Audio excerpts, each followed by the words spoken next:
বিয়ের প্রথম দিন শ্বশুরবাড়িতে এসে চোরের অপবাদ পেয়ে হতবাক হয়ে যায় রোজা। অশ্রুসিক্ত চোখে তাকিয়ে আছে সকলের পানে। প্রথম দিন আসতে না আসতেই এত বড় চোর অপবাদে সত্যি আশ্চর্য হয়ে গেছে রোজা। রোজার শাশুড়ি জেসমিন বেগমের কথায় তার দিকে তাকালো রোজা। তিনি বললেন, ছি ছি, এমনটা তো তোমার থেকে আশা করিনি নতুন বৌমা। বাড়ি ভর্তি মানুষ, সকলের সামনে নাক কাটা গেল আমার। আমি কিভাবে সবার সামনে মুখ দেখাবো বলো? তুমি এমনটা কেন করলে নতুন বৌমা? শাশুড়ির কথায় স্তব্ধ হয়ে যায় রোজা। বলার ভাষা হারিয়ে ফেলেছে। মুখ দিয়ে কিছু উচ্চারণ করতে যাচ্ছে কিন্তু পারছে না। কেউ যেন তার গলাটা শক্ত করে চেপে ধরে রেখেছে। দু চোখ বেয়ে টপ টপ করে পানি পড়ছে। চুরি না করেও যদি চোরের অপবাদ পেতে হয় তাহলে কি সহ্য করা যায়? রোজা একটু আগের ঘটনায় চলে যায়। বাবার বাড়ি থেকে শ্বশুর বাড়িতে এসেছে রোজা। সদ্য বিবাহিতা রোজা। বাবা মা জাঁকজমক ভাবেই তার বিয়ে দিয়েছে। শ্বশুর বাড়িতে এসেছে মাত্র ঘন্টাখানেক মতো হয়েছে। রোজাকে একটা রুমে রাখা হয়। রুমটা কার জানে না রোজা, তবে আন্দাজ করেছে এটা তার বড় জামাইয়ের রুম। তার বড় যা হাসি মুখে তাকে এই রুমে রেখে গেছে। রোজাও ভদ্রমেয়ের মতো বসে আছে বিছানায়। রুমের মধ্যে মানুষ যাওয়া আসা করছে।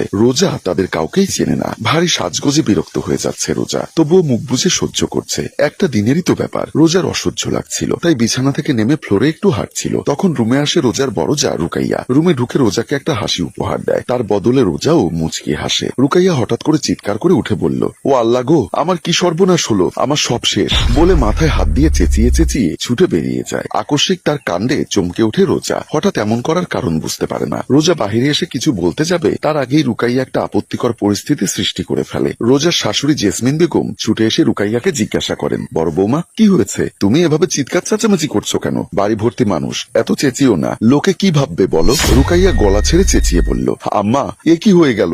আমার এত শখের জিনিস এক নিমেষেই হারিয়ে গেল। রুকাইয়ার কথায় তিনি অবাক হয়ে বললেন, বড় বৌমা কি হয়েছে সোজাসুজি বলো তো। এভাবে কান্না করলে আমরা বুঝবো কি করে? আর তোমার শখের জিনিস মানে ঠিক বুঝলাম না। রুকাইয়া রোজার দিকে তাকিয়ে ফের শাশুড়ির দিকে তাকিয়ে কান্না মাখা গলায় বলল, আম্মা আমার শখের দুলটা চুরি হয়ে গেছে। আমি একটু আগে রোজাকে বসিয়ে টেবিলের উপর খুলে রেখে বাহিরে গেছি, আর এখন সেটা আর পাচ্ছি না। কেউ চুরি করে নিয়েছে। জেসমিন বেগম অবাক হয়ে বললেন, কি বলছো তুমি? আমি তো তোমার কানে দুল দেখতে পাচ্ছি। রুকাইয়া কিছুটা থতমত খেয়ে বলল, আরে আম্মা এগুলা না, বিকালে আমি আমার ভাইয়ের বিদেশ থেকে আনা দামি কানের দুলগুলো পরেছিলাম। তারপর ভাবলাম বিয়ে বাড়িতে অনেক মানুষ, তাই এগুলো খুলে এগুলো পরলাম। জেসমিন বেগম এসব শুনে আটকে ওঠেন। হতভম্ব হয়ে বললেন, এটা তুমি কি বলছো বড় বৌমা? চুরি হয়ে গেছে মানেটা কি? কে চুরি করলো? তুমি কি কিছু জানো? রুকাইয়া ন্যাকা কান্না করে বলল, আম্মা আমি তো কিছু জানি না, তবে এই রুমে রোজা ছাড়া কেউ ছিল না। সহসা বড় জায়ের কথায় আটকে ওঠে রোজা। এই রুমে সে ছাড়া আর কেউ ছিল না। তিনি কি মিন করতে চাইছেন? এটা কিভাবে বলছেন তিনি? রুকাইয়া আবার বলল, আম্মা আমার মনে হয় রোজাই আমার দুলটা সরিয়েছে।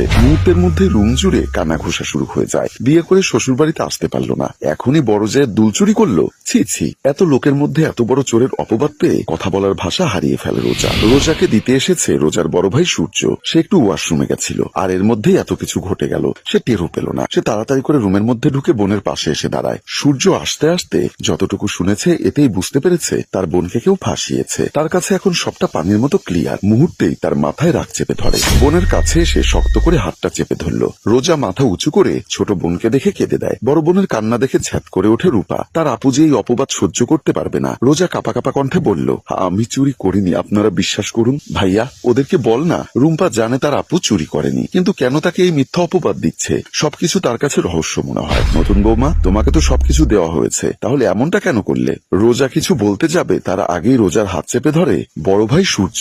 ইশারায় চুপ থাকতে বলে বোনকে নিয়ে হাঁটা শুরু করে। সবাই অবাক হয়ে পেছনে আসে। শাশুড়ি বলল, তোমার বোন এখানে চুরি করেছে, তুমি তাকে এইভাবে কোথাও নিয়ে যেতে পারবে না। সূর্য বোনকে একটা চেয়ার টেনে বসিয়ে সামনে থেকে মিষ্টির প্যাকেট থেকে খাবার খেতে দিয়ে তার শাশুড়ির উদ্দেশ্যে বলল, আমার বোন এখানে এসেছে অনেকক্ষণ হয়ে গেছে। আমার কথা বাদ দিলাম, তার যে খুব ক্ষুধা পেয়েছে সেটা হয়তো আপনারা কেউ খেয়ালই করেননি। আর আমার বোন যে চুরিটা করেছে এর কি প্রমাণ আছে আপনাদের কাছে? রোজার সদ্য বিয়ে করা স্বামী ইমন বন্ধুদের সাথে বাহিরে গেছে, এখনো ফেরেনি। রোজার শাশুড়ি জেসমিন বেগম আমতা আমতা করে বলল, আমি তো কিছু জানি না মা। বড় বৌমা বলল নতুন বৌমা নাকি তার দুলটা নিয়েছে, তাই আর কি বলছিলাম। রোজা উচ্চস্বরে বলল, বাহ সে বলল আর আপনি তাই শুনে আমার বোনকে দোষারোপ করছেন? সূর্য একবার রুকাইয়ার কাছে গেল। এতক্ষণে সে এখানে দাঁড়িয়ে দেখছিল সবকিছু। তা আপনার অভিযোগ আমার বোন আপনার দুলটা সরিয়েছে? আচ্ছা এর কি প্রুফ আছে আপনার কাছে? যদি কোনো প্রুফ থাকে তাহলে সেটা সবাইকে দেখান, সবাই দেখুক। এই কথায় ঘাবড়ে যায় রুকাইয়া। মনে মনে নিজেকে সামলে নেয়, তাকে ঘাবড়ালে চলবে না, সবটা ঠান্ডা মাথায় হ্যান্ডেল করতে হবে।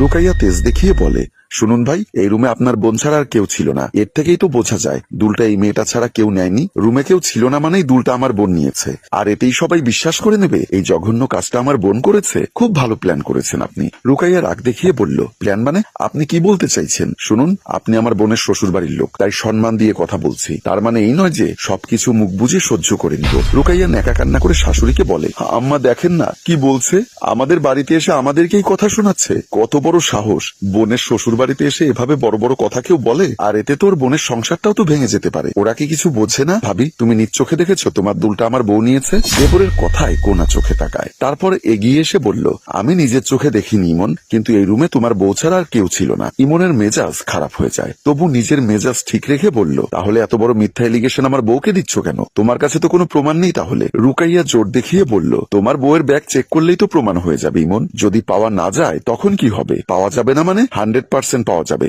আমি শিওর এই কাজটা তোমার বউই করেছে। তুমি এত জোর দেখিয়ে কিভাবে বলছো ভাবি? রুকাইয়া ইতস্ত বোধ করে বলে, আমার মন বলছে রোজা নিয়েছে, সেজন্যই বলেছি। এর বেশি কিছু নয় ইমন, তুমি তাড়াতাড়ি করে ব্যাগটা খুঁজে দেখো। রুকাইয়ার কথা শেষ হতেই সূর্য সে নিজেই রোজার ব্যাগ এনে রুকাইয়ার হাতে দিয়ে বলল, দেখুন, যদি কিছু না পান তাহলে কিন্তু খুব খারাপ হয়ে যাবে। রুকাইয়া বলল, কেন বাবারা, নিশ্চয়ই পাবো, ভেবে দেখুন ব্যাগটা চেক করবেন কিনা। যদি এখান থেকে কোনো কিছু বের না হয় আজকে, তাহলে হয়তো সবার সামনে অন্য কোনো সত্য কথা বেরিয়ে আসতে পারে। এই নিন, চেক করুন। রুকাইয়া কাপা কাপা হাতে ব্যাগটা হাতে নিয়ে দাঁড়িয়ে রইল। সে বুঝতে পারছে না সূর্য এতটা আত্মবিশ্বাসী হয়ে কিভাবে বলছে যে এখানে কিছুই পাওয়া যাবে না। তার মানে কি তার কপালে বিপদ আছে আজকে? এদিকে তার দেবর এবং শাশুড়ি দুজনেই তাকে বারবার বলছে ব্যাগ চেক করতে, কিন্তু তার সাহস হচ্ছে না। প্রিয় ভিউয়ার্স, গল্পটির দ্বিতীয় অংশ দেখতে চাইলে অবশ্যই আমাদের গল্পটি শেয়ার করে আমাদের পাশেই থাকবেন। ধন্যবাদ জানাচ্ছি সবাইকে। গল্পটির ভাবনা ও পরিচালনায় অভি, ক্যামেরায় রানা বৈরাগী এবং প্রযোজনায় মঞ্জুর মোর্শেদ। ধন্যবাদ।